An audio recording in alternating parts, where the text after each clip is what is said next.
ಲಕ್ಷ್ಮಿ, ಇಲ್ಲಿ ನೋಡು. ಚೀನಾದಲ್ಲಿ ಮಕ್ಕಳ ಮೂತ್ರಕ್ಕೆ ಭಾರಿ ಬೇಡಿಕೆ. ಇದರಿಂದ ತಯಾರಿಸುತ್ತಾರೆ ವಿಶೇಷ ಖಾದ್ಯ. ಹೌದಂತೆ.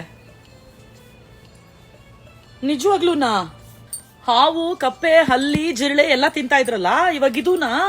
ವರ್ಜಿನ್ ಎಗ್ಸ್ ಅನ್ನು ತಯಾರಿಸಲು ಮೊಟ್ಟೆಗಳನ್ನು ಮೊದಲು ಚಿಕ್ಕ ಹುಡುಗರ ಮೂತ್ರದಲ್ಲಿ ಕುದಿಸಲಾಗುತ್ತದೆ. ಕುದಿಸಿದ ಆನಂತರ ಮೊಟ್ಟೆಗಳ ಸಿಪ್ಪೆ ಸುಲಿದು ಮತ್ತೆ ಬಿಸಿ ಮೂತ್ರದಲ್ಲಿ ಕುದಿಸಿ ಮೊಟ್ಟೆಗಳಿಗೆ ಮೂತ್ರದ ಪರಿಮಳವನ್ನು ತುಂಬಿಸಲಾಗುತ್ತದೆ. ನಾವೆಲ್ಲ ಚಿಕ್ಕವರು ಇರ್ಬೇಕಾರೆ ನಮ್ ತಾತ ಬೈಯೋರು, ಹೆಣ್ಮಕ್ಳನ್ನಲ್ಲ ಗಂಡು ಹುಡುಗರ್ನ, ಅವ್ನ್ ನೋಡಿ ಎಷ್ಟ್ ಚೆನ್ನಾಗಿ ಓದ್ತಾವನೆ, ನೀನ್ ಅವ್ನು ಉಚ್ಚೆ ನೀರು ಕುಡಿದ್ರು ನಿಂಗ್ ಬುದ್ಧಿ ಬರಲ್ಲ ಅಂತ. ಅದೇ ಅಸಹ್ಯವಾಗ್ತಾ ಇತ್ತು. ಅಲ್ಲ ಲಕ್ಷ್ಮಿ, ಅವ್ರ ಮನೆಗಳಲ್ಲಿ ಅವ್ರ ಈ ತರ ಮಾತಾಡ್ಕೋತಾ ಇರ್ಬೋದಲ್ವಾ? ಏನ್ರಿ, ಭಾನುವಾರ ಗೆಸ್ಟ್ಗಳೆಲ್ಲ ಬರ್ತಾರಲ್ಲ, ಏನ್ ಮಾಡ್ಲಿ?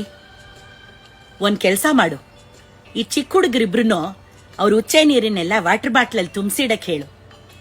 ಭಾನುವಾರ ಮೊಟ್ಟೆಗಳನ್ನೆಲ್ಲ ಅದ್ರಲ್ಲಿ ಕುದಿಸಿ ವರ್ಜಿನ್ ಎಗ್ಸ್ ಮಾಡ್ಬಿಡು. ತುಂಬಾ ದಿನ ಆಯ್ತು. ಬರೋರು ಇಷ್ಟಪಡ್ತಾರೆ, ಮಕ್ಳಿಗೂ ಅದು ಪಂಚಪ್ರಾಣ.